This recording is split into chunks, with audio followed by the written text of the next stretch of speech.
डभोई से ये खबर सामने आ रही है। दरअसल डभोई नगर पालिका बाकी कर की वसूलात के लिए इस वक्त एक्शन में आ गई है, जिसने वहां के लोगों को डरा दिया है। डभोई नगर पालिका बाकी कर की वसूलात कर रही है और जो भी बाकी कर नहीं भर रहा है उनकी मिलकतों को सील भी किया जा रहा है। जो जानकारी है उसके मुताबिक डभोई नगर पालिका की ओर से अब तक 6 से 7 मिलकतों को सील कर दिया गया है।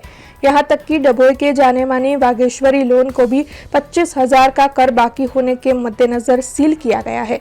डभोई नगर पालिका ने ये वार्निंग दी है कि जो भी बाकी कर नहीं भरेगा उन सभी की प्रॉपर्टीज सील कर दी जाएगी। तब आपको बता दें कि डभोई नगर पालिका के राजू भाई वसावा, संदीप दर्जी, कल्पेश जैन, प्राची पटेल, कोपिन पटेल, चैतन्य वसावा और शिवम तडवी की टीम की ओर से सील करने की ये कामगिरी इस वक्त की जा रही है।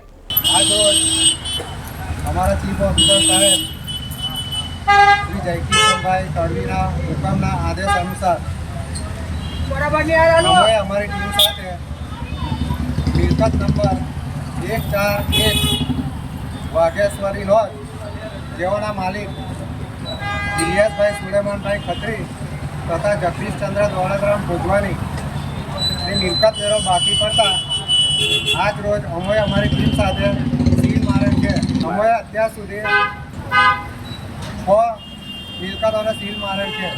हमसे जुड़े रहने के लिए हमारे YouTube चैनल को सब्सक्राइब करें और नई वीडियो की नोटिफिकेशन के लिए बेल आइकॉन को दबाएं।